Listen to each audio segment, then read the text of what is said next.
because I'm spicy nice, sometimes I have a very short fuse, and I always say to myself, like, if I'm getting irritated with him for literally no reason, which as women, it happens, we notice, I'll use the phrase of Savannah, or like, he's a good man, Savannah, and I'll say that to myself, like in my head, to remind myself that, like, he doesn't deserve the spiciness all the time. Good morning, good morning, good morning. Welcome to my YouTube channel. If you're new here, my name's Lisa. I'm a women's online fitness coach. I've been a trainer for about a decade now, and my goal in life is to help women make their 30s the best decade of their life so far. Basically, I want you to become your healthiest, happiest, and hottest self. If you are not new here, welcome back. I appreciate you so much for watching my content, hanging out with me. It means the world to me. So today we are doing a mic'd up glute workout. Time to work the booty today. And you might notice I did not have my shaker bottle with me. We ran to the gas station and got a little bit of an energy drink and a pre-workout snack. Now, here's the thing. I am grumpy. Okay, I woke up grumpy as hell this morning because for the last 2 nights, my dog has been a little sick during the nighttime, and so I constantly have to take him outside. I'm not mad at him. I'm just frustrated because my sleep is obviously being affected by this. I hope he feels better ASAP.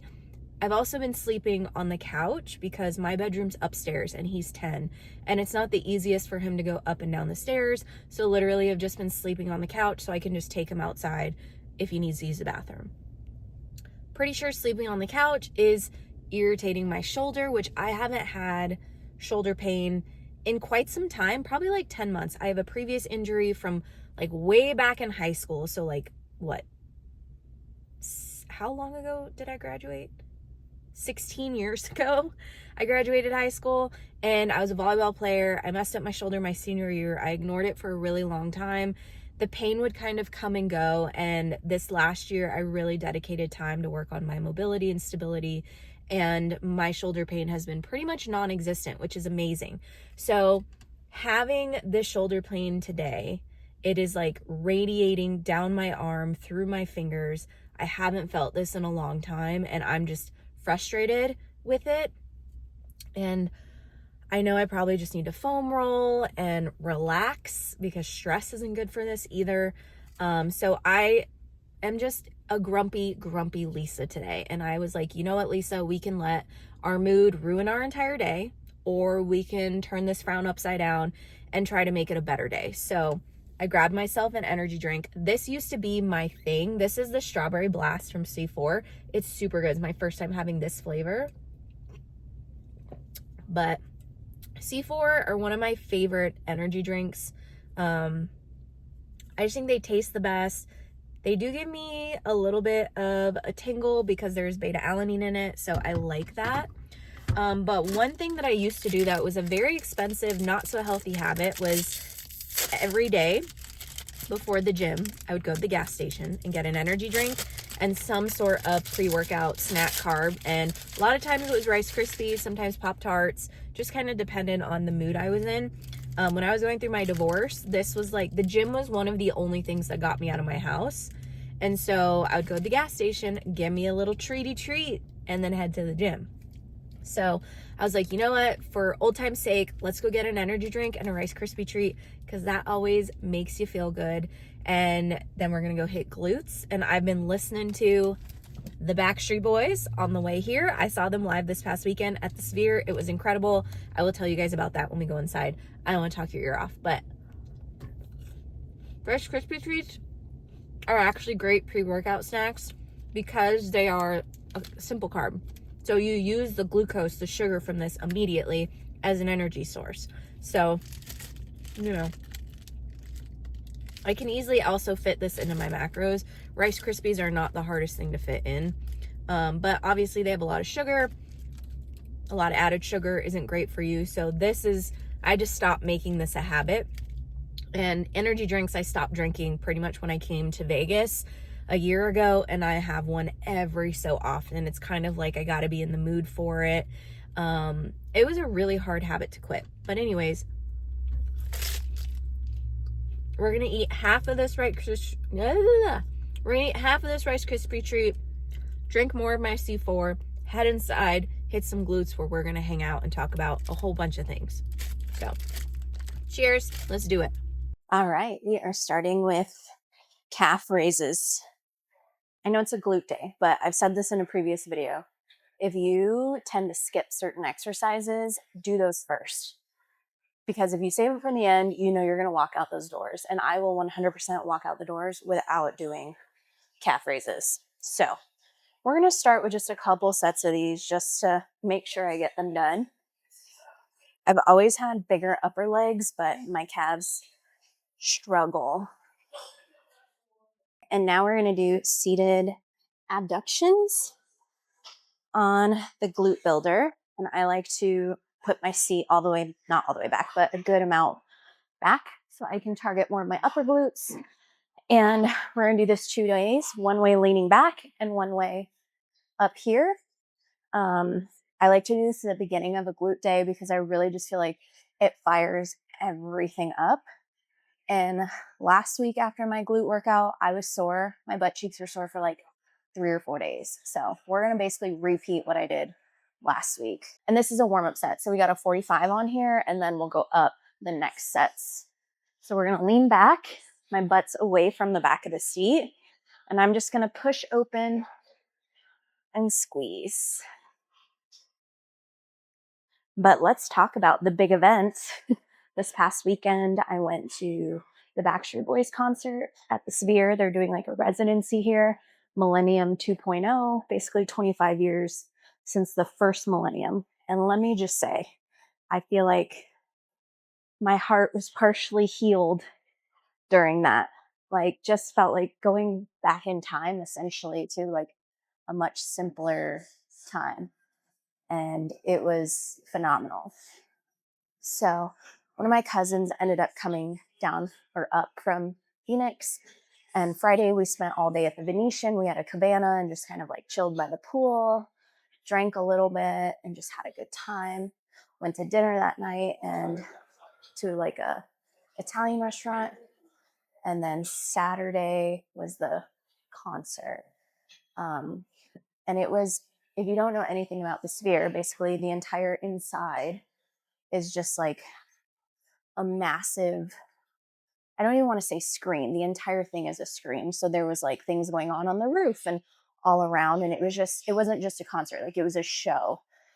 I'll drop a few clips here for you to see. I can't play the audio because I could get like copyright violations and then YouTube will block my video. But I can put some videos here so you can just visually see what it looked like.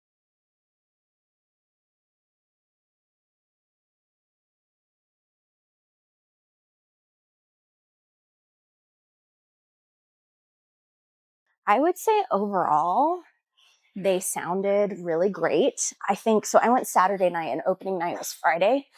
I think maybe Brian sang a little too hard Friday night because his voice was a little in and out. Like it sounded like he was losing his voice Saturday, but only when he talked. Like when he sang, it was fine. But when he talked, it sounded like there was like his voice was going in and out. Nick struggled a little bit at the beginning. He kept like making a popping noise in the mic. I think he was like just too close to it. But then as the concert went on, he sounded better. But they definitely put on a show. AJ was the life of the party. And AJ was always like my favorite. He's the first bad boy I ever fell in love with. But I'm going to tell you, Brian got some swagger. Brian is very hot now. Very interesting how that dynamic, because Brian, you know, when I was smaller, when I was a kid, Brian to me was like the nice one, the safe one. And he was cute, but never was like anything I was like excited about. And now as an adult, I'm like, Brian's hot. And I got this shirt, which I'm obsessed with. And this is now absolutely my favorite shirt in the whole wide world. And I'm going to wear it as often as possible. I will say I took a little bit of a gummy before and it made the like visuals and everything even more crazy than I think they would have been if I hadn't done that. I did get a little nauseous a few parts though, because there was like one part where they were like, it looked like we were going through a mountain and we like dropped. I felt a little nauseous at that part. Okay, so next thing we're gonna do is a curtsey lunge, which essentially is a lunge where you're going to step behind to the side versus straight back like a traditional lunge. So I'll show you some different angles for these. We're gonna do all of them on one side and then switch to the other. You can do this in a Smith machine with a regular bar, with dumbbells, with a plate, with no weight, however you wanna do them. Don't be checking out my booty during the backside. I mean, you can if you really want to. So instead of going straight back like a normal lunge, you're going to go behind and to the side. You're going to drive off the working leg to stand up.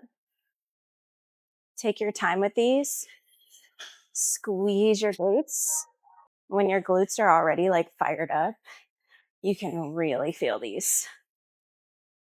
I'm a little annoyed though. My leggings or my shorts keep riding up. And I rarely ever have issues with these ones. I'm going to add some weight to this. If you watched my video from, I think 2 weeks ago, I talked about how I was like frustrated and irritated with myself for like kind of falling off, even though I'd been so consistent and feeling like really, really good. And that I was bummed because I wanted to feel the best I ever had in a swimsuit. And that week I didn't end up like locking in, as much as I hate that term, but I did. And I felt amazing at the pool. I'll post a little photo of me in my risque swimsuit. And I felt cute. I felt confident. I was more so proud that I like was able to get my shit like together and just not use excuses the rest of that week, which I so easily could have. But I will say I have a pretty gnarly tan line from that swimsuit. Like you can see the little tiny squares from my tan line. So once the sunburn that I have heals, I'm probably going to need to wear like a strapless bikini to my condo pool and just tan for a few days to get rid of this very boxy tan line and like all the little squares that I have, because it looks pretty ridiculous, but it was worth it because I felt really cute. So it is what it is. But just remember, like, it's never too late to kind of get your shit in gear. Like, you don't have to keep pushing it off. It doesn't have to be a Monday. It could be any day of the week, but you just kind of have to do it. The most time-consuming part in this whole exercise is loading your freaking plates and unloading your plates. Should be a workout in its own. All right. We're going to start with 3 plates and work up to 5. And I personally prefer the squat press to the leg press. I don't like how the leg press is like sliding. It's just not my favorite movement. So I prefer this a lot more. If you're lucky enough for your gym to have one of these, like these are older machines. So a lot of gyms just have the regular leg press, but I prefer these. And we're going to do these glute focus. So we're going to be a bit wider with our stance and our toes pointed out. Okay. So we're going to press. You're going to push this handle down, press.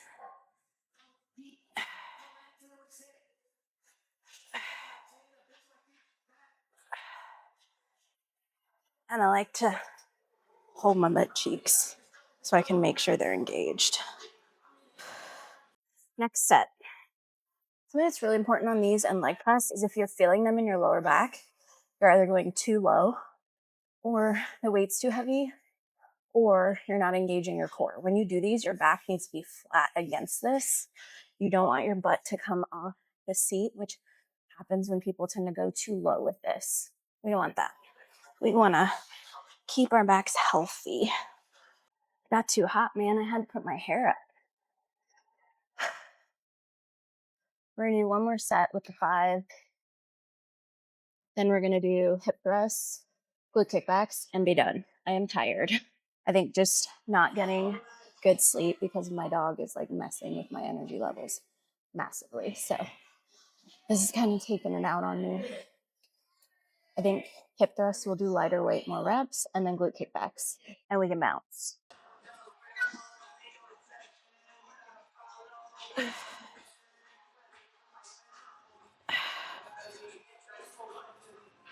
So this is one of the new glute machines that I haven't shown you guys yet. To be honest, I hadn't used it until last week, and I actually really, really like it. But I might have fucked up because this needs to be lower. I don't know if I'll be able to do it on my own. Oh, okay, I got it. But this feels a lot better on my hips than any other hip thrust machine. And remember, no one looks good doing hip thrusts. I'm not gonna lie, guys, I am feeling pooped. That Rice Krispie was not enough energy for today, that's for sure. Which is why I'm not overly talkative during today's video either. I'm gonna go home, eat a really yummy, high carb, high protein breakfast. I typically eat like eggs and like a piece of toast. I just got some chicken sausage from Trader Joe's yesterday, so I might cook up like 2 of those. I like the ones from Trader Joe's because they're the lowest in fat that I've been able to find, because sausage in general is super high in fat, and even chicken sausages. But theirs is really good in regards to macros. I also get their chicken sweet Italian sausages, and then I'll make like spaghetti squash or regular pasta, depending on how I'm feeling. Also, guess what I did yesterday? I posted on my social media about my divorce, just because I always have people ask, where's my ex? And I just get tired of it. And I was like, you know what? F it. I posted a quick little story about how we've been divorced for like 2 years now. And we're both living our best lives. And I got a few DMs about it, but it kind of felt good just to like get it out there, because I get real sick of people asking me. And like, I know I don't owe anyone an explanation. My business is my business, but it just gets tiring seeing those questions a lot. So I was like, we're just gonna put it out there so people can stop asking me and move on with their lives. I am not going to share my current relationship on social media because it's been really nice having my privacy and not many people knowing my business and just living my life. So like, I do post him on my like close friends on Instagram, but like I don't post it for all of my followers to see. And it's not that I'm hiding him or I don't want people to see. I just like have really understood as I've gotten older that like privacy is beautiful, and it's so much less drama and so much less complicated when you keep important things to yourself. So may he eventually be on my social media? We'll see. But as of right now, I just like no one knowing my business other than like close friends. It just feels like it's mine and no one can take it from me. And like being able to share what you want, I think is really powerful. Because there's this weird thing with social media where people feel like they deserve to know your business just because you post on socials. And I don't think that's fair. I think people should be able to choose what and whom they share. All right, we're gonna do one more set here, glute kickbacks, and then be done. I will say though that like dating after divorce is very challenging. And this is no offense to anyone that has kids. Like, I'm so happy for you, but me personally, I don't think I could have dated someone with kids, because that's such a big responsibility that I'm just not ready for that, or I wasn't ready for that. And so that was something that's hard when you're in your 30s, finding someone that doesn't have kids yet. Like, I know I'm kind of a unicorn in the fact that I don't have kids and I'm about to be 34. So I'll be super honest. My boyfriend might be 6 years younger than me. He's gonna turn 28 in October, and I'm gonna turn 34 next month. So, I'm just a cradle robber apparently, but I can't help it. That's just who I was attracted to, who I was interested in. He's a very mature 27-year-old, and I've actually known him for a few years. He's very mature, doesn't have kids. I joke he's an old man, like he likes to sip on scotch and go golfing and smoke cigars. So I'm like, I basically am dating an old man. And, he's super smart, which is like a massive turn on for me. I love very intelligent people. So right now I'm just enjoying life, living life, enjoying spending time with him, doing fun things with him. And,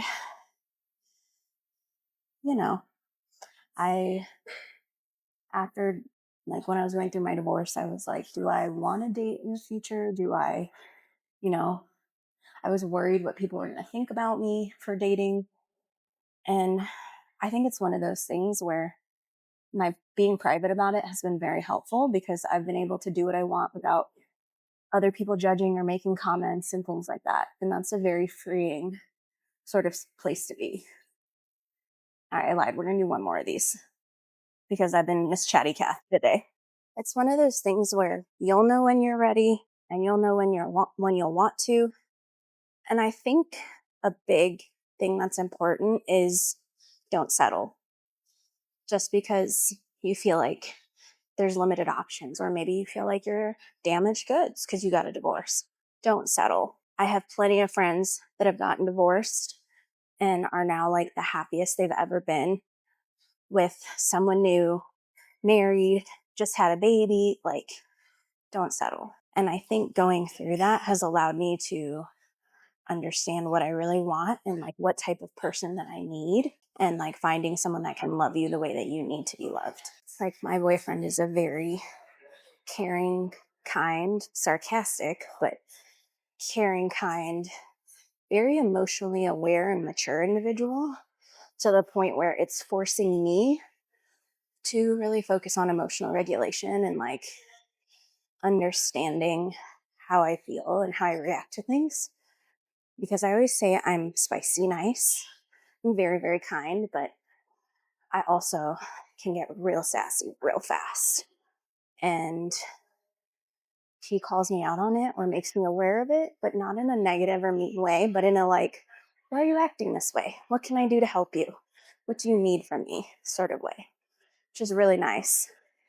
I always remind, because I'm spicy nice, sometimes I have a very short fuse, and I always say to myself, like, if I'm getting irritated with him for literally no reason, which as women, it happens, we know this, I'll use the phrase of Savannah, or like, he's a good man, Savannah, and I'll say that to myself out, like, in my head, to remind myself that, like, he doesn't deserve the spiciness all the time. He deserves me to be kind to him and nice to him and care about the way he feels too. So it's a really good balance, I would say.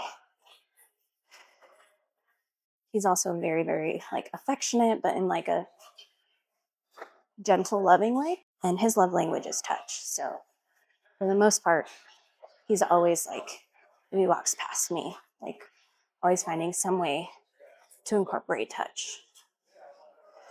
But anyways, enough about that. I think this is where I'm going to leave you guys. I'm going to do another set here, do like 10-ish, 20 minutes of cardio, and then we'll be done because I am pooped.